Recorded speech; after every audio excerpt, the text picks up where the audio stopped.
آئیے اب میں ایک ایسے شاعر کو جو صرف میرا اور آپ کا پسندیدہ نہیں بلکہ نصف دنیا جو ہے ان کی شعری صلاحیتوں کی، ان کی شاعری کی قائل ہے، ان کا غم، ان کی خوشی، ان کا ہجر وصال، ان کی ہجرت، ان کی محرومیاں جو ہیں وہ صرف ان کی نہیں ہیں بلکہ پوری دنیا کی معلوم ہوتی ہیں، اور یہ بڑی بات ہے۔ ان کے بارے میں مزید جاننا ہو تو ان کے اوپر جو آرٹیکل لکھے گئے ہیں وہ آپ پڑھ سکتے ہیں، لیکن بڑی بات یہ ہے آپ کے اور ہمارے جو مشاہدوں میں آنے والی چھوٹی چھوٹی چیزیں ہوتی ہیں وہ ان کی شاعری میں ایک بڑا رنگ پیدا کرتی ہیں۔ میں شکیل جمالی صاحب کو آواز دے رہا ہوں آپ سب کی تالیوں کے ساتھ۔ بہت بہت استقبال۔ بہت شکریہ رنجیت بھائی۔ سارے ہندوستان میں ظاہر ہے کہ یہ کارواں، یہ کلچر کارواں سفر کر رہا ہے۔ اب تک تو یہ ہوتا تھا کہ پیاسا کنویں پہ جاتا تھا، لیکن پہلی بار رنجیت چوہان نے یہ ثابت کر دیا، ان کے جنون نے، ان کی محبت نے اور ان کی سرشاری نے، ان کی توانائی نے یہ ثابت کر دیا کہ یہ کام دلی سے آگے بھی ہندوستان کے مختلف شہروں میں کیا جا سکتا ہے۔ تو میں چاہتا ہوں کہ زوردار تالیاں جشن ادب کے اس خوبصورت کوشش کے لیے۔ کچھ تازہ اشعار پڑھوں گا، ایک ایک دو دو شعر کچھ غزلوں کے پڑھتا ہوں۔ دیکھیے گا کہ ہر ایک آنسو کی قیمت جانتی ہے، واہ، ہر ایک آنسو کی قیمت جانتی ہے، غزل شاعر کا دکھ پہچانتی ہے۔ واہ واہ، ہر ایک آنسو کی قیمت جانتی ہے، غزل شاعر کا دکھ پہچانتی ہے، زیادہ خوبصورت تو نہیں وہ مگر رشتے نبھانا جانتی ہے۔ واہ واہ واہ واہ، ہر ایک آنسو کی قیمت جانتی ہے، غزل شاعر کا دکھ پہچانتی ہے، زیادہ خوبصورت تو نہیں وہ مگر رشتے نبھانا جانتی ہے۔ کیا بات۔ اور دو تین شعر دیکھیے ایک سلسلے کے کہ اگر ہمارے ہی دل میں ٹھکانا چاہیے تھا، اگر ہمارے ہی دل میں ٹھکانا چاہیے تھا تو پھر تجھے ذرا پہلے بتانا چاہیے تھا۔ واہ واہ واہ، اگر ہمارے ہی دل میں ٹھکانا چاہیے تھا تو پھر تجھے ذرا پہلے بتانا چاہیے تھا، چلو ہم ہی سہی ساری برائیوں کا سبب مگر تجھے بھی ذرا سا نبھانا چاہیے تھا۔ اگر ہمارے ہی دل میں ٹھکانا چاہیے تھا تو پھر تجھے ذرا پہلے بتانا چاہیے تھا، چلو ہم ہی سہی ساری برائیوں کا سبب مگر تجھے بھی ذرا سا نبھانا چاہیے تھا۔ ایک مطلب اور دو شعر اور پڑھتا ہوں اس سلسلے کے۔ دیکھیے گا کہ دل اس کی محبت میں پریشان تو ہوگا، دل اس کی محبت میں پریشان تو ہوگا، اب آگ سے کھیلو گے تو نقصان تو ہوگا۔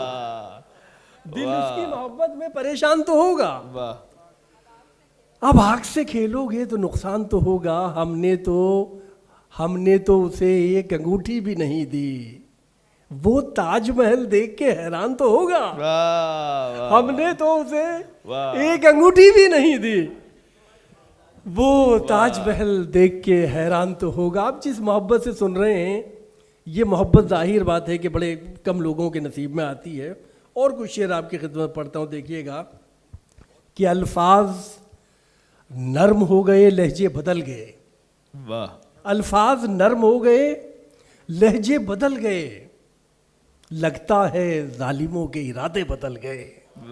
الفاظ نرم ہو گئے لہجے بدل گئے، لگتا ہے ظالموں کے ارادے بدل گئے۔ اور وہ دو شعر جو سنانا چاہتا تھا آپ کو اس سلسلے کے وہ آپ کی خدمت سے پیش کرتا ہوں۔ لگتا ہے ظالموں کے ارادے بدل گئے، اب خوشبوؤں کے نام پتے ڈھونڈتے پھرو، اب خوشبوؤں کے نام پتے ڈھونڈتے پھرو، محفل میں لڑکیوں کے دوپٹے بدل گئے، اب خوشبوؤں کے نام پتے ڈھونڈتے پھرو۔ بجا دیجئے یار اگر بجانا چاہتے ہیں تو یہ دبی دبی تالیاں اچھی نہیں لگتی۔ الفاظ نرم ہو گئے لہجے بدل گئے، لگتا ہے ظالموں کے ارادے بدل گئے، اب خوشبوؤں کے نام پتے ڈھونڈتے پھرو، محفل میں لڑکیوں کے دوپٹے بدل گئے۔ اب وہ شعر سنا رہا ہوں جو اس سلسلے کا حاصل ہے۔ محفل میں لڑکیوں کے دوپٹے بدل گئے، یہ سرکشی وہ جو دو جنریشن کے درمیان کا جو گیپ ہے، یہ سرکشی کہاں ہے ہمارے خمیر میں، ہماری مٹی میں، یہ سرکشی کہاں ہے ہمارے خمیر میں، لگتا ہے اسپتال میں بچے بدل گئے. یہ سرکشی کہاں ہے ہمارے خمیر میں؟ واہ واہ واہ واہ. یہ سرکشی ادنڈتا، یہ سرکشی کہاں ہے ہمارے خمیر میں؟ لگتا ہے اسپتال میں بچے بدل گئے. اور 2-3 شعر ایک سلسلے کے پڑھتا ہوں. پچھلی بار میں نے ابھی کچھ تازہ شعر کہے رنجیت بھائی دیکھیے گا، پڑھتا ہوں کہ چراغوں سے نسبت اجالوں کی ہے. نسبت سمبند تعلق، چراغوں سے نسبت اجالوں کی ہے. غزل تو غزل کہنے والوں کی ہے. چراغوں سے نسبت اجالوں کی ہے. چراغوں سے نسبت اجالوں کی ہے. غزل تو غزل کہنے والوں کی ہے. وہ آرام سے ہیں جو پتھر کے ہیں. مصیبت تو احساس والوں کی ہے. اچھا ہے، بہت اچھا ہے. وہ آرام سے ہیں جو پتھر کے ہیں. مصیبت تو احساس والوں کی ہے. وہ آرام سے ہیں جو پتھر کے ہیں. مصیبت تو احساس والوں کی ہے. یہ تھوڑے سے اچھے بھی مر جائیں گے. یہ تھوڑے سے اچھے بھی مر جائیں گے. یہ رونق بھی 2-4 سالوں کی ہے. یہ تھوڑے سے اچھے بھی مر جائیں گے.